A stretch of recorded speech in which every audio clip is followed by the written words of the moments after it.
बड़े बुजुर्गों के नियम ध्यान रखने योग्य, अपना कीमती समय निकालकर जरूर सुने। नंबर 1, कमजोरी दूर करने के लिए प्याज को घी में भूनकर दूध में उबाल लें और मिश्री के साथ खाएं। इससे शरीर में ताकत आती है और कमजोरी दूर होती है। नंबर 2, दमा और खांसी होने पर मौसमी के रस में आधा भाग गर्म पानी में भुने हुए जीरे और सौंठ का चूर्ण मिलाकर देने से फायदा होता है। नंबर 3, यदि बुखार के साथ सर में दर्द है और सर्दी महसूस होती है तो काली मिर्च के चूर्ण को दूध में उबालकर चुटकी भर हल्दी मिलाकर पीने से फायदा होगा।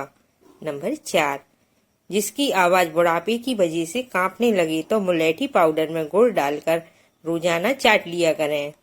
नंबर 5, शरीर में कहीं भी सूजन रहती है, हाथ पैरों में सूजन रहती है, चेहरे पर सूजन रहती है, कहीं भी सूजन रहती है, अगर पेट के कारण सूजन रहती है, खाने पीने के कारण सूजन आ जाती है, चेहरा भारी सा महसूस होता है, यह किसी भी कारण से आपको बार बार सूजन आ जाती है, गिलोय 50 ग्राम, त्रिफला 50 ग्राम, हल्दी 25 ग्राम, गोखरू 30 ग्राम, पुनर्नवा 50 ग्राम, बरुण छाल 25 ग्राम, दांती मूल 10 ग्राम, इन सबको लाकर मिक्सी में पीसकर पाउडर बनाकर छानकर किसी डिब्बे में भरकर रखना है और 1 चम्मच सुबह और 1 चम्मच शाम को पानी से देना है। जैसे सूजन आ जाती है, अगर थोड़ा सा बैठ जाती है तो सूजन आ जाती है, सफर करते में सूजन आ जाती है, पेट पर सूजन आ जाती है, तो सूजन के लिए बहुत ही अच्छा आयुर्वेदिक रामबाण उपाय है। नंबर 6, सर्दी खांसी निमोनिया हो रहा है तो चुकंदर को भूनकर छील करके 2 साल के छोटे बच्चों को इसे खिलाना है, हल्का सा काला नमक डालकर खिलाना है, और 6 साल के छोटे बच्चे हैं उन्हें बिना नमक के ही इसे खिलाना है। इसे बड़े भी उपयोग कर सकते हैं। इससे सर्दी खांसी निमोनिया में कुछ घंटों में ही लाभ दिखना शुरू हो जाता है। नंबर 7, सफेद दाग की समस्या है। मरहवा पौधा यह सड़कों और रेल के किनारे की पटरी पर मिल जाती है और तालाब किनारे भी मिल जाती है। मरहवा का पौधा तोड़ते हैं तो इसमें पीला दूध सा निकलता है, वही पौधा लेना है। मरहवा की पत्ती लेकर पीस लेना है, पेस्ट जैसा बना लें और सफेद दाग को पहले सूती कपड़े से रगड़कर फिर धोकर साफ करें और सूखने के बाद में यह पेस्ट सफेद दाग पर लगाना है। इसे रात भर लगा रहने देना है। अगर सफेद दाग पर रोजाना इसे लगाते हैं तो सफेद दाग से छुटकारा मिल जाता है। नंबर 8, घुटने में दर्द रहता है और सूजन आ रही है, इसके लिए लेना है 1 कटोरी मेथी दाना और 2 कटोरी सैला चावल लेना है। मेथी दाना और चावल को हल्का सा भून लेना है, उसके बाद में मिक्सी में पीसकर इसका पाउडर बना लें। इसमें 1 कटोरी गुड़ कद्दूकस करके सबको मिलाकर एक डिब्बे में भरकर रख लें। गुड़ थोड़ा कम या ज्यादा होगा तो चल जाएगा, लेकिन मेथी दाना और चावल की जो मात्रा बताई गई है वह उसी अनुपात में लेना है और सैला चावल ही लेना है। इसे 2 चम्मच पाउडर को खाकर ऊपर से हल्दी वाला दूध पी लेना है। सुबह नाश्ता करने के बाद इसे लेना है और रात को सोने से पहले 2 चम्मच पाउडर हल्दी वाले दूध के साथ लेना है। रोजाना ऐसे ही लेना है। इसे लेने से घुटनों का दर्द दूर हो जाता है। इसके साथ ही रोजाना गेहूं के दाने के बराबर चूना दूध में मिलाकर लेने से 30 दिन यह उपाय करने से घुटने का दर्द ठीक हो जाएगा। नंबर 9, यदि आपका लीवर खराब है, पेट से परेशान है तो 2 चम्मच पुदीना का रस लें, थोड़ा सा काला नमक और 1 चम्मच नींबू का रस, इन तीनों को मिलाकर 15 दिन में 1 बार लेना है। आपका लीवर पुष्ट होगा, पाचन शक्ति बढ़िया हो जाएगी, जो भी खाएंगे पिएंगे हजम हो जाएगा, लीवर से संबंधित जो भी परेशानी है वह दूर हो जाएंगी। नंबर 10, शादी को कई साल हो गए लेकिन बच्चा नहीं हो रहा है तो अपमार्ग, जिसे लटजीरा भी कहते हैं, इसका छोटा पौधा जड़ से उखाड़ लेना है। इसे उखाड़े तो जड़ टूटना नहीं चाहिए, अगर उसकी जड़ टूट जाए तो दूसरा पौधा उखाड़ लेना है और इसे पानी से अच्छी तरह से साफ करके जमीन से जो ऊपर पौधा होता है उसे हटा देना है, सिर्फ जड़ ही लेना है। इस जड़ को रात में पानी में भिगोकर रख दें 10-12 घंटे के लिए और सुबह इस पानी को पी लेना है। रात में खाना खाने के बाद वह जड़ फूली हुई रहेगी, उसे पीस लेना है बिल्कुल बारीक और उसे पी लेना है। उसके बाद में कुछ खाना पीना नहीं है। यह उपाय जब महीना आ गया है और उसके 5 दिन पूरे हो जाएं, उसके बाद में 6वां दिन आता है, उस रात को इस जड़ को पानी में भिगोना है और 7वें दिन सुबह उठकर जड़ का पानी पीना है और रात को जड़ को पीसकर पी लेना है 7वें दिन।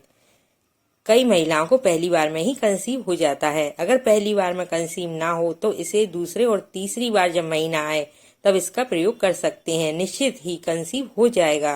नंबर 11, जिनको भी तिल और मुहासे हैं, 1 चम्मच नारियल का तेल, 1 चम्मच अरंडी का तेल और 1 चम्मच बेकिंग सोडा मिलाकर इसे रात में लगाकर सो जाना है।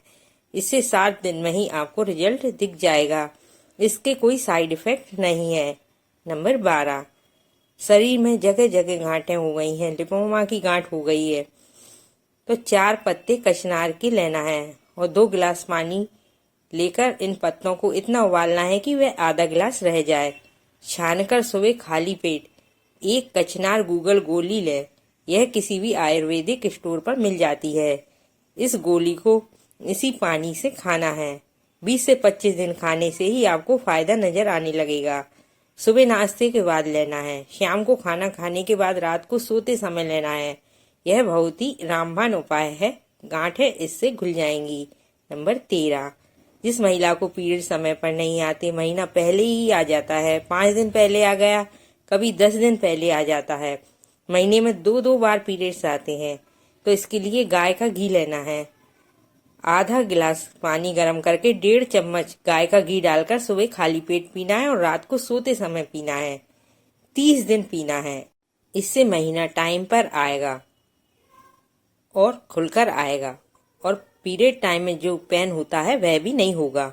नंबर 14, चक्कर आते हैं तो क्या करें? ऐसा लगता है कि पूरी दुनिया ही घूम रही है। कई लोगों को तो चक्कर आने के साथ ही उल्टियां भी आने लगती हैं। कई लोग तो चक्कर आने पर बेहोश होकर गिर जाते हैं और चोट लगने का डर भी रहता है। तो इसके लिए लेना है 1 चम्मच सौंठ पाउडर लेंगे और उसी में 2 चम्मच देसी घी डालकर उसे अच्छे से सेक लेना है और इसे ठंडा कर लेना है। जब ठंडा हो जाए उसके बाद इसे खा लेना है। इसे खाने के बाद 30 मिनट तक कुछ भी खाना पीना नहीं है। इससे चक्कर आना बंद हो जाएंगे। यदि आपको बार बार चक्कर आते हैं तो रोजाना 15 दिन तक इस तरह ही इसे खाना है और किसी भी समय इसे दिन में खा सकते हैं। नंबर 15, चक्कर आते हो तो इसके लिए लेना है खड़ा धनिया लेना है 100 ग्राम और धागे वाली मिश्री लेना है 100 ग्राम। इन दोनों को अलग अलग खलबत्ते में कूट लेना है और बारीक पाउडर बना लेना है। इन दोनों पाउडर को अलग अलग डिब्बे में भरकर रख लें। फिर इसमें से 2 चम्मच धनिया पाउडर लेना है और 2 चम्मच पिसी हुई मिश्री लेना है और दोनों को अच्छे से मिलाकर खा लें और नॉर्मल पानी लेना है, उसे पी लेना है। इसे खाने से चक्कर आना तुरंत बंद हो जाते हैं और 7 दिन इसे लगातार लेने से बार बार चक्कर आने की समस्या हमेशा हमेशा के लिए खत्म हो जाती है। दिन के किसी भी टाइम इसे ले सकते हैं। इसके लिए कुछ बातों का ध्यान रखें। बीपी का हमेशा ध्यान रखें। बीपी लो या हाई ना होने दें। इसके लिए वॉकिंग जरूर करें, पैदल चलें। नींद कम आने से भी चक्कर आने लगते हैं, इसलिए भरपूर 8 घंटे की नींद लें। पानी कम पीने की वजह से भी शरीर में पानी की कमी हो जाती है। इससे किडनी पर असर पड़ता है और चक्कर आते हैं, इसलिए दिन में भरपूर मात्रा में पानी पिएं। मोबाइल कंप्यूटर पर काम करते हैं तो इस कारण भी चक्कर आते हैं। सांस ठीक से नहीं लेने के कारण भी बॉडी में ऑक्सीजन की कमी हो जाती है, इस कारण भी चक्कर आते हैं। इसके लिए योग प्राणायाम जरूर करें। इन बातों का रखेंगे ध्यान तो आपको जीवन में कभी चक्कर नहीं आएंगे। अगर आपको चक्कर आते हैं तो इन 2 उपायों से कोई एक उपाय करें, आपका चक्कर आना हमेशा के लिए बंद हो जाएगा। नंबर 16, दूध को हमेशा खड़े होकर पिएं, इससे घुटनों को कैल्शियम मिलता है और पानी हमेशा बैठकर पीना चाहिए। नंबर 17, खजूर की चाय पीने से शरीर स्वस्थ रहता है। फ्रेंड्स, यह वीडियो आपको कैसी लगी मुझे कमेंट बॉक्स में जरूर बताइएगा। अगर आपको मेरी वीडियो पसंद आई है तो वीडियो को लाइक और शेयर जरूर करें। ऐसी ही वीडियो को देखने के लिए मेरे चैनल को सब्सक्राइब जरूर कर लें और साथ में बेल आइकन को भी जरूर प्रेस कर लें, ताकि जब भी मैं कोई नई वीडियो डालूं उसका नोटिफिकेशन आपके पास सबसे पहले पहुंचे। वीडियो देखने के लिए आपका बहुत बहुत धन्यवाद। Thanks for watching.